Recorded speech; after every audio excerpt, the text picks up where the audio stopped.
बयान पर आया कर्मचारियों को गुस्सा। नमस्कार, स्वागत है आपका दिव्य हिमाचल टीवी में। मैं हूं वंचिता शर्मा और मैं हाजिर हूं आप सभी के सामने हिमाचल आज का मुद्दा लेकर। अपने विरोधियों को घेरते हुए सीएम जयराम ठाकुर ने कुछ ऐसा कहा है कि वे कर्मचारियों के निशाने पर आ गए हैं। सीएम ने कहा है कि कांग्रेस ओल्ड पेंशन लागू करने की बात कर रही है। अगर कांग्रेस की मंशा सही है तो वह पंजाब में ओपीएस क्यों नहीं दे रही। जयराम ठाकुर ने ये भी कहा कि पश्चिम बंगाल में ओपीएस लागू है, लेकिन वहां कई महीनों तक पेंशन ही नहीं मिलती। सीएम के इस बयान से कर्मचारी खफा हैं। उन्हें लग रहा है कि प्रदेश सरकार ओपीएस पर गंभीर नहीं है।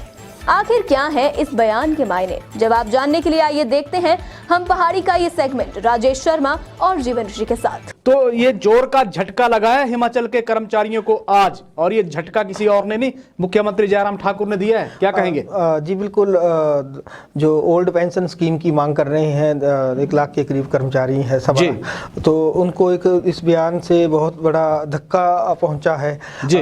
मुख्यमंत्री ने पिछले कल ही शायद ये कहा है कि उन्होंने घेर तो रहे थे वो अपने विरोधियों को, लेकिन इसी बीच उन्होंने जो फैक्ट्स रखे हैं उससे कर्मचारियों को शायद इशारा मिल गया है। मुख्यमंत्री ने 2 चीजें कही हैं। क्या कहा है जीवन जी? मुख्यमंत्री ने पहली चीज तो ये कही कि पंजाब में कांग्रेस की सरकार है, वहां पंजाब सरकार और ओल्ड पेंशन स्कीम लागू क्यों नहीं कर रही है।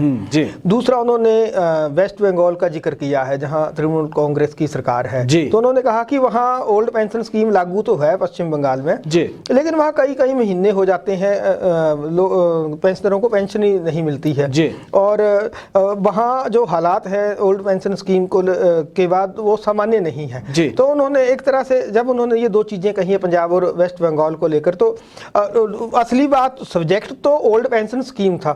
तो इससे कर्मचारियों को ऐसा इशारा मिला कि हिमाचल में हमें इसका तो सीधा मतलब है कि हिमाचल सरकार मतलब इशारों में मुख्यमंत्री जयराम ठाकुर ने अपने दिल की बात कह दी है कि हिमाचल प्रदेश सरकार ओपीएस बहाल करने नहीं जा रही है। तो इसीलिए कर्मचारी गुस्से में लग रहे हैं। जीवन जी, अब कर्मचारियों का क्रोध स्वाभाविक है। आज कुछ प्रतिक्रियाएं कुछ आई हैं कर्मचारियों की? जी, आज बड़े सारे कर्मचारी संगठनों ने इस बयान को लेकर निराशा जताई है। कर्मचारियों ने कहा है कि एक तरफ तो आप जेसीसी मीटिंग करते हैं, उसके बाद विधानसभा के सत्र में बाकायदा कहते हैं कि ओल्ड पेंशन स्कीम के लिए कमेटी बनाएंगे, और इसी इन उम्मीदों के बीच इस तरह का बयान आना कि पंजाब में कि कांग्रेस क्यों नहीं लागू कर रही है, तो मतलब एक तरह से दूसरे पे जिम्मेदारी डालने की कोशिश है। या वेस्ट बंगाल में ओल्ड पेंशन है तो वहाँ सिस्टम अच्छा नहीं है। तो कर्मचारियों का यही कहना है कि आप हिमाचल की बात क्यों नहीं कर रहे हैं, 1.25 लाख कर्मचारियों की बात क्यों नहीं कर रहे हैं, हमारे लिए कमेटी क्यों बनाई, हम बजट सत्र में घोषणा क्यों की।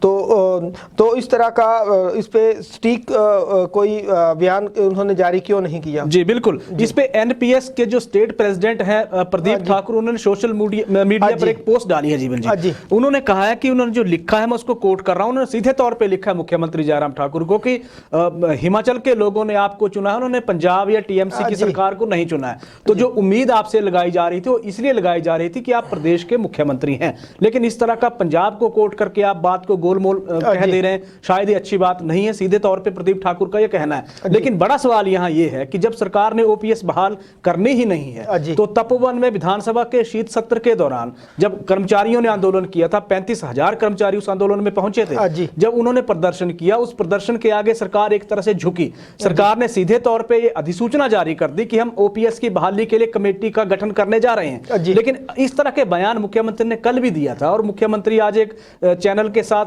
लाइव थे, वहां भी उन्होंने कहा कि ओपीएस की संभावना अब आने वाले दौर में किसी प्रदेश में दिख नहीं रही है। इशारा साफ है, संकेत साफ है। जब इस तरह की चीजें बहाल करने के मूड में सरकार नहीं है या पक्ष में सरकार नहीं है, तो फिर ओपीएस की कमेटी के गठन को लेकर वो अधिसूचना क्यों आई?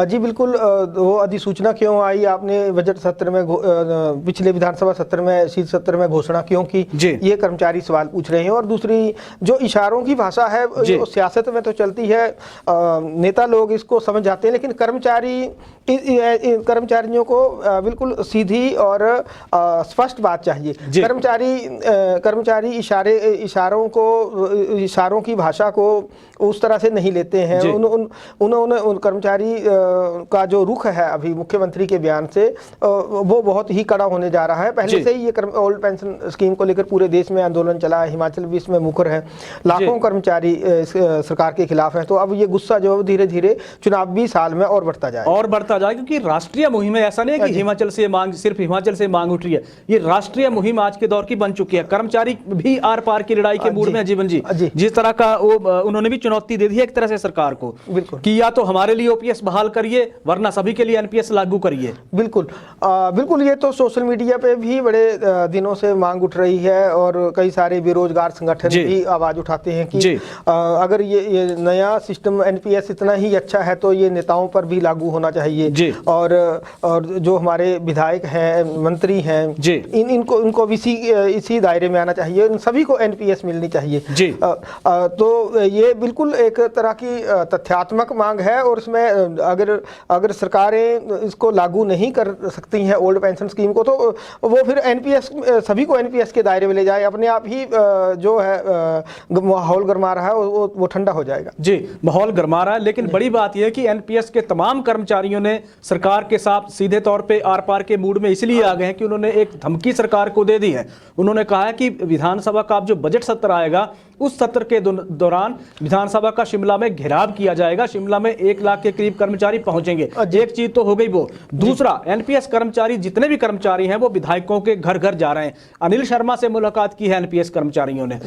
अनिल शर्मा का कहना, विधायक है मंडी सदर के, उनका कहना है कि वो सरकार के ऊपर वो पुरानी पेंशन की बहाली की कर्मचारियों के लिए एक सरकार से बहाल करवाने के लिए प्रयास करेंगे। अब कर्मचारी सवाल यहां उठा रहे हैं कि ये दोहरा चरित्र क्यों दिखाया जा रहा है। एक तरफ तो विधायक कह रहे हैं कि हम बहाली के लिए प्रयास करेंगे, दूसरी तरफ मुख्यमंत्री जयराम ठाकुर कह रहे हैं कि कोई भी राज्य स्थिति में नहीं है कि वो ओपीएस को बहाल कर दे। अब सवाल ये उठ रहे हैं कि ये बहाली का ये नया खेल हिमाचल में शुरू क्या हुआ है। इस तरफ अगर हम अगली तरफ लौटें जीवन जी, तो कुछ वर्गों को तो सरकार ने सीधे तौर पर राहत दे दी है, लेकिन कुछ वर्ग हैं जो अभी भी उबले हुए हैं। और वो वर्ग, चाहे आप बात कर लीजिए एनएचएम के कर्मचारी हैं जी, इनके साथ भी तो कुछ हुआ है जी। एनएचएम कर्मचारियों की हड़ताल खत्म हो गई है और इनको ये कहा गया है सरकार की ओर से कि 3 माह में आपकी मांगें पूरी कर ली जाएंगी जी।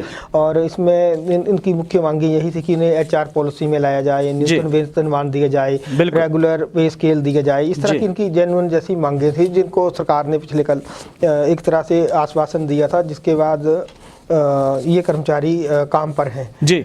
ये काम पे लौट आए हैं कर्मचारी, क्योंकि इन कर्मचारियों की ताकत सरकार को उस वक्त पता चली थी जब आप याद करिए 2 फरवरी को दिन भर में सिर्फ कोरोना की जो सैंपलिंग हुई थी 2000 का आंकड़ा भी वो सैंपलिंग छू नहीं पाई थी। अब सीधे तौर पे स्वास्थ्य मंत्री भी इनके साथ जब बैठक होती है या सचिव स्तर के लोगों के साथ जब बैठक होती है तो उसमें ये फैसला लिया गया कि जितने भी ये कर्मचारी हैं 1600 और 1700 के बीच के एनएचएम के कर्मचारी हैं, एक तो इनको कहा गया है कि आपको 3 महीने के भीतर जितने भी आपकी 3 मुख्य मांगे ये गिना रहे हैं जीवन जी। और इन 3 मुख्य मांगों में अगर हम बात करते हैं तो ये कह रहे हैं कि एक तो हमारे लिए स्थायी नीति आप बना दीजिए, नियमित पे स्केल की ये बात कर रहे हैं, एचआर पॉलिसी उसमें मांगी जा रही है और न्यूनतम जो वेतनमान है उसको सेट करने की ये बात कर रहे हैं। अब सवाल ये उठता है कि सीधे तौर पर सरकार ने कह दिया कि आपको, या स्वास्थ्य मंत्री ने इनको आश्वासन दिया है कि जनवरी से बढ़ी हुई सैलरी मिल जाएगी। अब मिलेगी कैसे ये आने वाला वक्त बताएगा, लेकिन एक पहल हुई है, सरकार की ओर से भी पहल हुई है, चाहे दबाव का ही असर है,